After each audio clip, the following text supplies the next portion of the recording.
of both countries, and enhance in order to meet the high energy requirements of both countries, and not so much in the more limited sense in which I know some of the donor community people have been engaged on this issue, which is, can you create cross-border trade in energy, looking at potentially surplus in one area compared to the other, and because I think those are short-run solutions. But this one, where you cooperate in order to create corridors of energy in which many countries in South Asia would become dependent, but especially India and Pakistan, I think this is definitely one of those jahans beyond the stars that Rajat talked about. Wonderful. Our next speaker is Mr. Deepak Amitabh. Mr. Rajiv Mishra will speak on his behalf. Thank you, Mr. Mishra.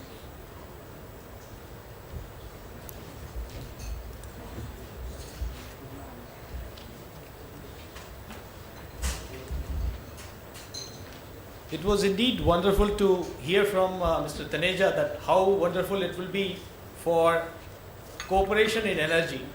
I would just like to quote what Dr. Martin has to say of World Bank, that the highest impact that can create between the South Asian countries is the energy cooperation. Maybe energy is a wide word.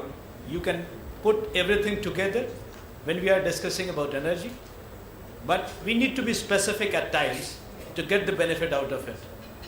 And power market in this subcontinent is something which we all discuss as a professionals, that it is something which is required, but when the time comes, we feel that the time is not right.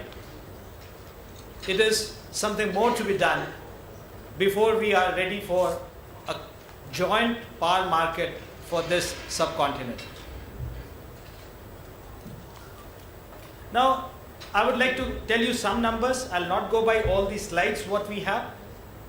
In Indian context, yes, both the countries are having some shortages of power, but what it was in 2000 and what it is 2015 in India is totally different. We have 260 gigawatt of installed capacity in power. Only 2% of the energy shortfall in the country today. And there is a pipeline of around 100 gigawatts for capacity addition in 5 years to come. India has invested almost 40 billion US dollars for creating high capacity corridors, which consist of HVDC lines, 765 kV lines, and there is one pan-India grid for the entire country. If we just try to connect what is the scenario in the South Asian countries and how the cross-border has all happened, cross-border trade for energy has, particularly electricity, has happened in the last so many years. India has a strong synchronous connectivity with Bhutan and will have another strong connectivity with Nepal very soon. So we are getting 1400 megawatts of power from Bhutan. 150 megawatt of power, 200 megawatt is exported from India to Nepal. And I would like to take an example how the energy exchanges can change the entire complexion of the game as far as the trade is concerned by quoting the example of Indo-Bangladesh relationship. In 2008, when the first HVDC link of 500 megawatt was conceived, people were saying that it will be underutilized. In 2013, it was commissioned. From the day one it was commissioned, full 500 megawatt of power is being exported to Bangladesh. Today the scenario is Bangladesh government is asking for another 500 megawatt block and another connectivity from the eastern side of 500 megawatt AC connectivity. So in a span of 1 year, from no trade, we have come to a level where we are finding a demand of almost 1,500 to 2,000 megawatt of requirement coming from Bangladesh. So that kind of a potential you can see. As soon as there is a cross-border trade, you start getting the benefit, and not a single million unit what is being due from the exchange has been left unutilized by Bangladesh ever since the line has been commissioned. So this is what the context of the cross-border trade is. I would like to bring the context of Indo-Pakistan relationship. The easiest way for having an infrastructure ready between India and Pakistan is having a very small link that is between Lahore and Amritsar. Only 40 kilometers of a link, transmission link is required to connect the two grids. Both the sides we have 400 kV links. We are discussing it for almost now 10 years. Every time we discuss it, all the professionals agree on one thing, that it is going to be helpful or mutually beneficial to both the countries. We have joint sessions of professionals, technocrats.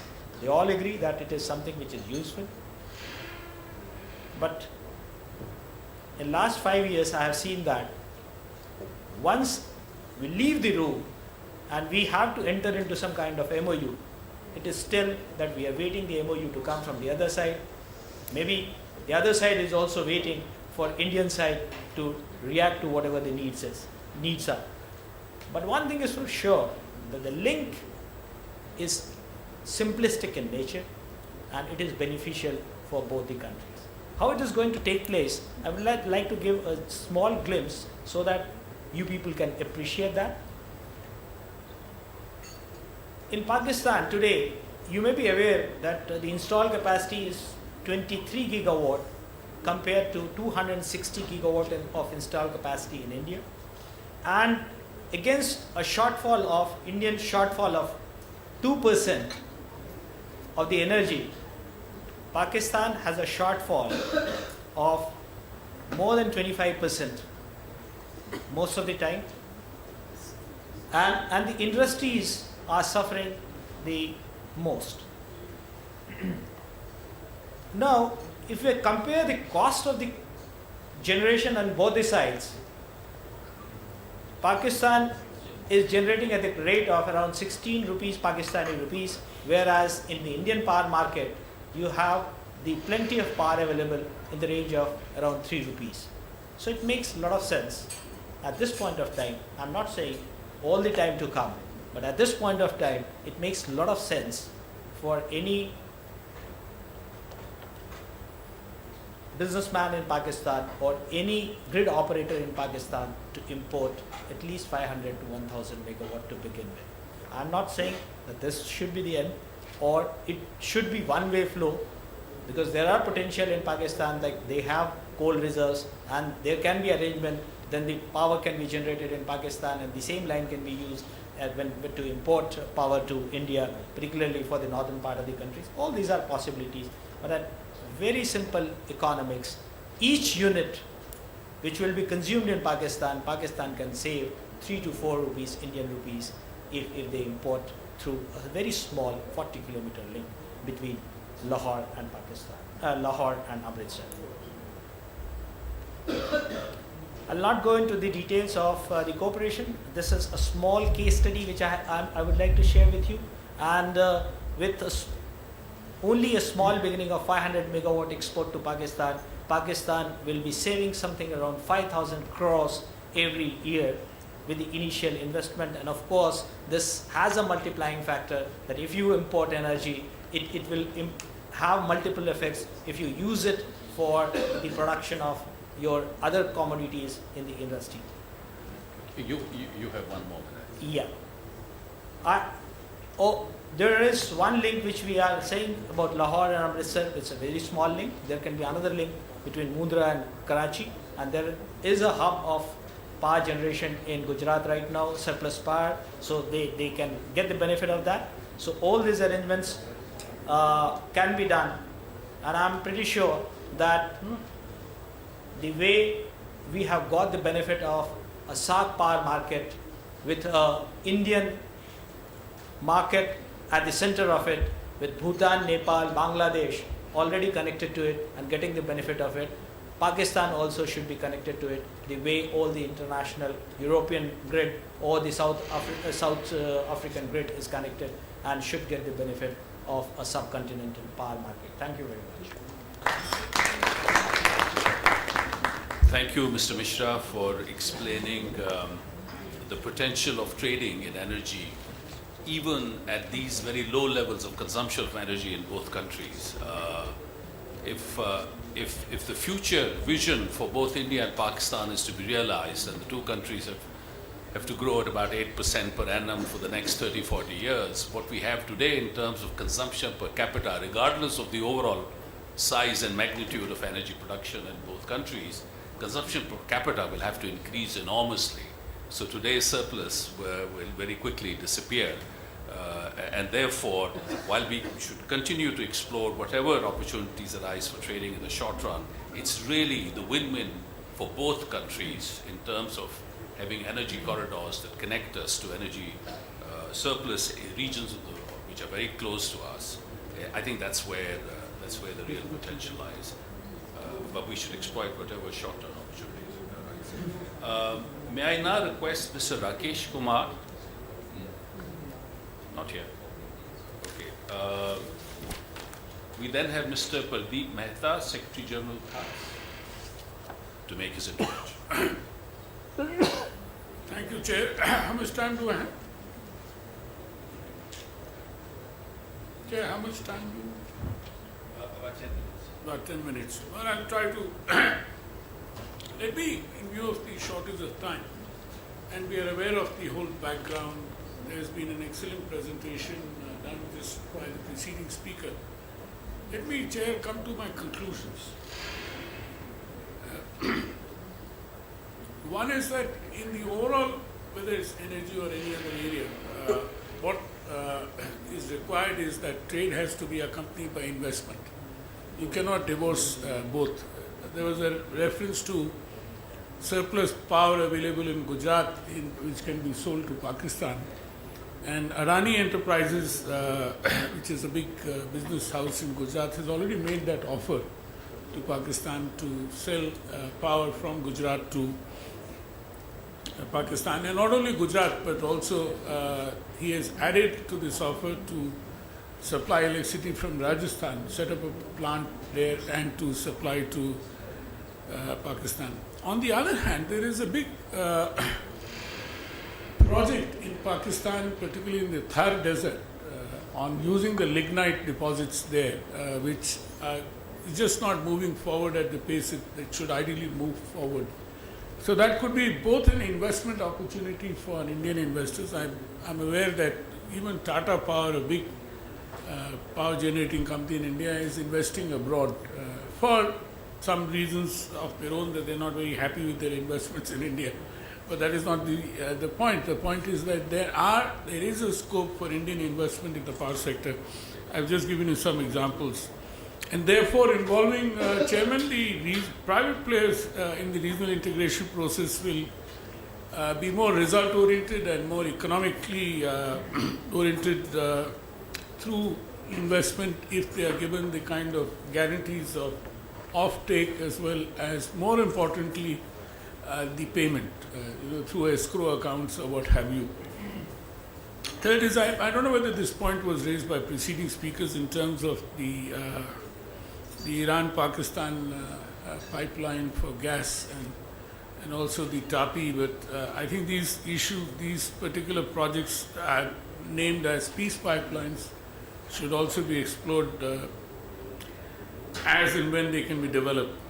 Now, we've heard since the morning about the relations between India and Pakistan being over-politicized, and therefore there is a need for people to get up and speak emotionally about the fact is that this makes sense in a mercantile manner. You forget any other reasons, that you go ahead and keep all your problems aside. Abid Suleri, my friend from SDPI, spoke at length about various examples across the world in terms of how durable peace is being promoted through regional trade agreements, whether it's ASEAN or Latin America or Europe or what have you. We gave the wonderful example of France and Germany, which has been at war for over 1,000 years, and now they are together in leadership in the European Union.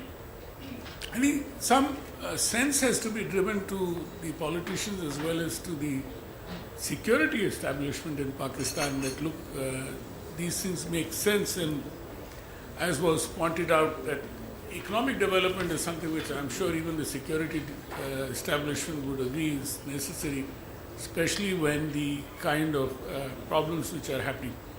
Fourthly, or fifthly, I would say, an important point was made by General Husain in the terms of involving CSOs, and this was also stated by Yashwant Sinha in the morning, that how do you build up these kind of relations through utilizing the efforts of civil society organizations as well as pressure groups in order to push the decision makers in order to develop this agenda.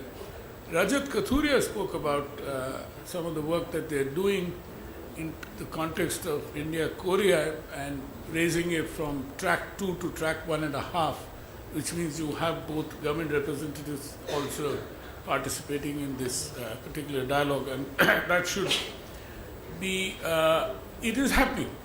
It is happening. We ourselves are involved in various ways in the region as well as with Pakistan.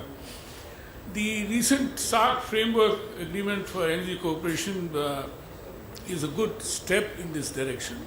Question is that how does it get sort of distilled into the policy rubric is something yet to be seen. It's good to sign. I mean, I still remember we had a SAARC agreement on food security about 20 years old, and I don't think much has happened on that. The critical become an exporter of power. Nobody, I mean, if you look at the kind of that sort of prognosis which has been done in terms of various studies, Thar Desert itself offers a huge scope. I mean, as we all know, I mean, lignite can only be, power can be only generated by the lignite deposited, because lignite cannot be transported easily due to its high sulfur content. So we'll have to think about many of these things, and I feel that the way the example was given of India and Bangladesh is again a very important example, because there is something which has happened which is new. It had not existed in the past. Bhutan is a different, it's a sui generis case where we are buying electricity from Bhutan. But selling to Bangladesh itself is a huge step forward in the context of regional cooperation, in the context of the energy supply, and the demand which is now being made to double it from 500 megawatt to 1000 megawatt is something that is worthy of applause, I would say. So how do we draw lessons from all these things which are happening, including the very detailed technical presentations which have been done, the work which has been done by the World Bank and the ADB? One has come across several argumentative research which points out that the only outcome would be a win-win solution. And we know all that. And just to repeat what General Husain said, and this is something which is really the spirit was captured by my colleague Bipul Chatterjee and Majid, that there has to be a higher level of EQ in this dialogue, emotional quotient. Unless we bring in that kind of emotional quotient, I don't think these things would move forward in a soporific manner. The example given by the preceding speaker about that MOU, and the ball is in both the courts. We don't know which ball is in which court. The one is waiting for the other to respond, and the other is waiting for the first one to respond. And these are the kind of questions which need to be tackled like catching the bull by its horns. And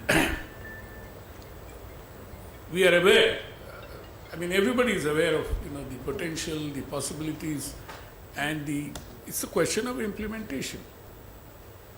as we've been saying all along, including in India, that we are aware of what reforms are required, a lot of reforms have been carried out, but what is lacking is implementation.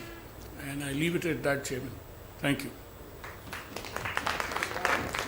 Thank you very much. I was hoping that somehow the energy sector may extract itself from the quagmire of politics and political will, but clearly it can't.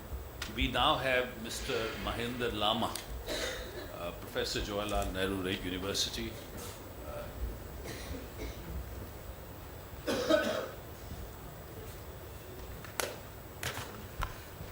Well, thank you very much, Chair. I'm going to make a presentation on what are the opportunities and what are going to be the new approaches to energy cooperation between India and Pakistan. And this is based on, of course, last many years, almost 2 decades, we have been doing various kinds of studies in South Asia, and many of them have been implemented now. And I think we are very keenly looking forward to implementations of some of our studies on India and Pakistan. You know, we have 2 crucial perspectives of energy security in South Asia. And that is a sustainable development perspective and the security militaristic perspective. If you go by the sustainable development perspective, energy security, as Mr. Taneja was saying, it impinges upon economic, environmental, and social developments, right? And the very nature, directions of sources of energy supplies, demand, consumptions, and distributions, and related geopolitics call for a regional approach. We have no other options because our energy resources in this particular region is very skewedly distributed. Therefore, no individual nation in South Asia could ensure and endure energy security alone. The key is interdependence, and sustained cross-border exchanges is the only way out. Then you have a geopolitical dimensions where energy security is entangled in the geopolitics of the region because of India's centrality. India shares common border with almost all the South Asian countries. And out of the 29 provincial states, we have 17 provincial states in the country which has international borders. But the problem in the geopolitics framework of energy security is the borders, which are the key element in the entire exchanges in trade or any economic exchanges, is looked at purely from a national security perspective. And whenever you look at the borders from the national security perspective, you develop some kind of a withdrawal syndrome. You tend to withdraw from anything which brings 2 countries together. But today, the nature of borders have been changing. And the borders are emerging to be more as what you call is opportunities rather than national security threats. If you look at India, Pakistan, look at their energy mix, there's a huge scope for trading.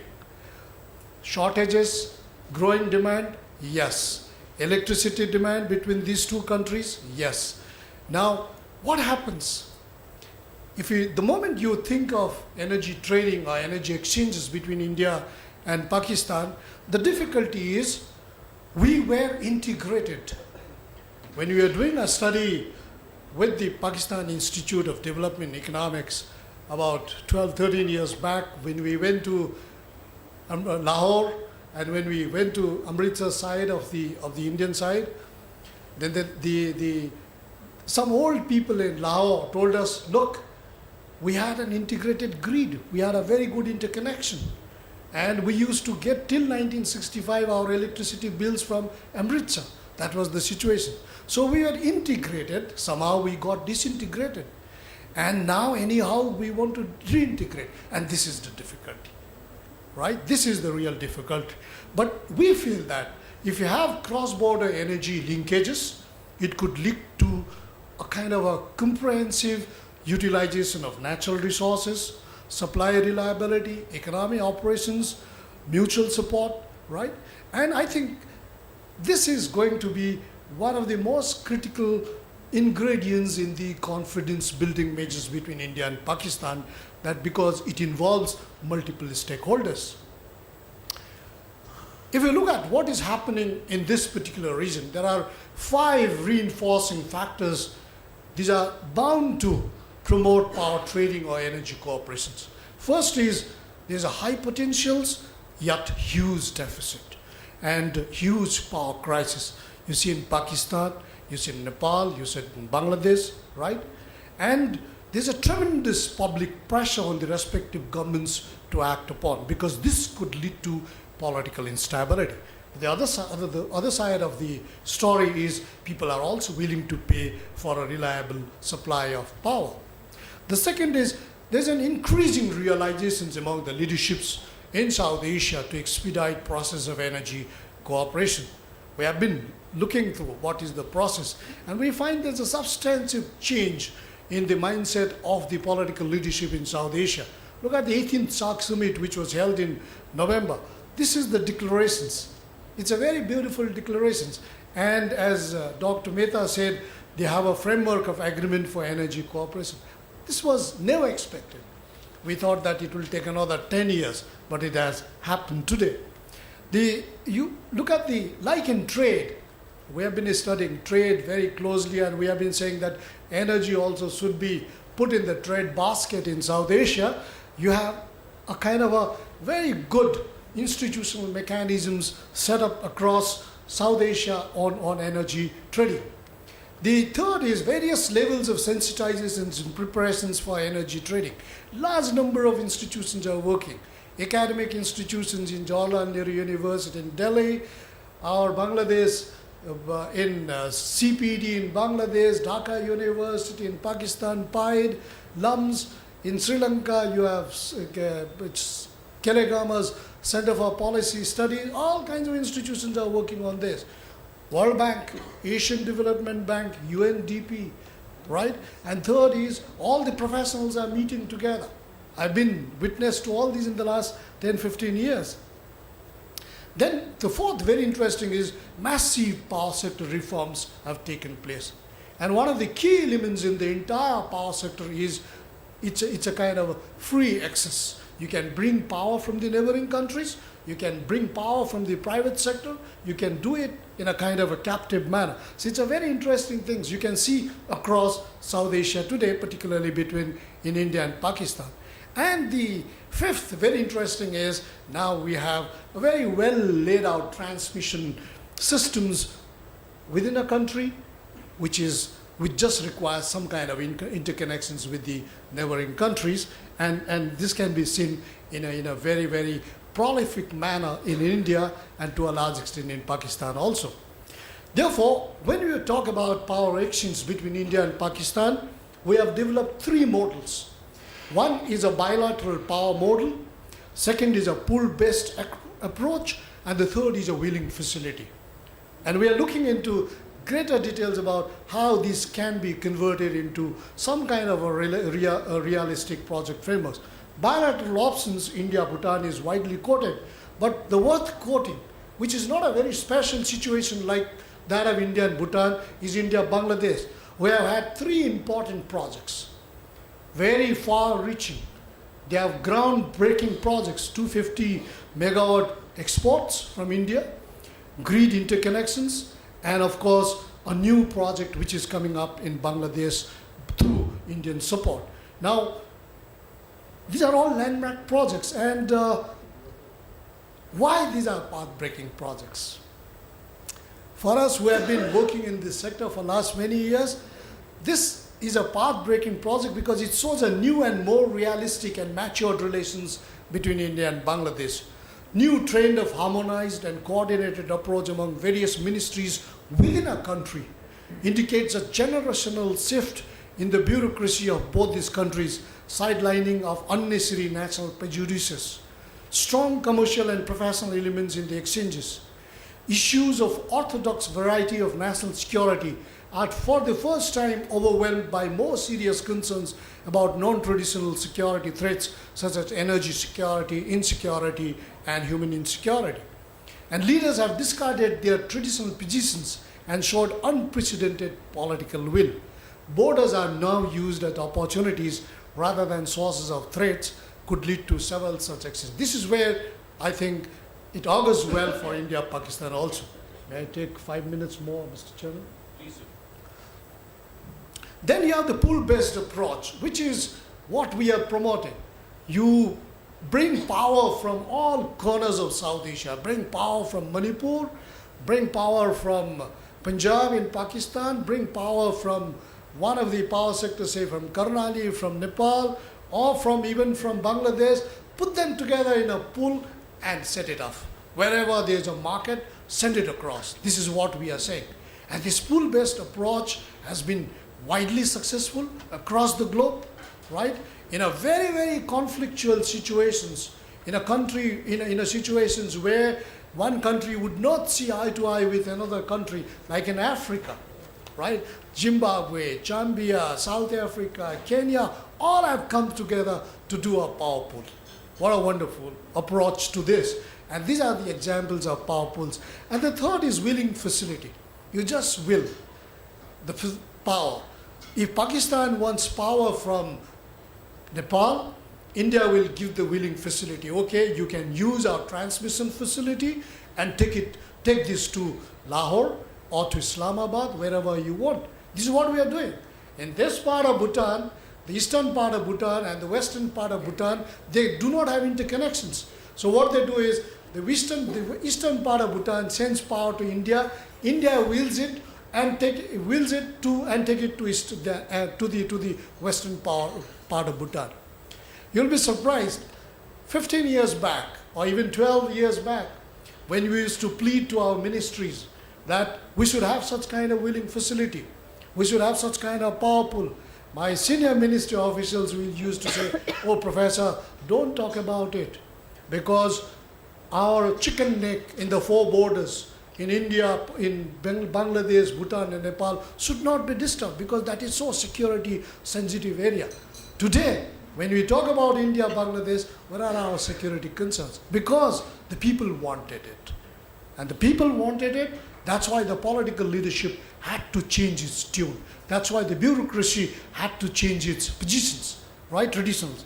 And if you look at this, Bhutan, and we want this, why should Pakistan can work as a willing facilitator for bringing power all the way from Central Asia. Pakistan will Afghanistan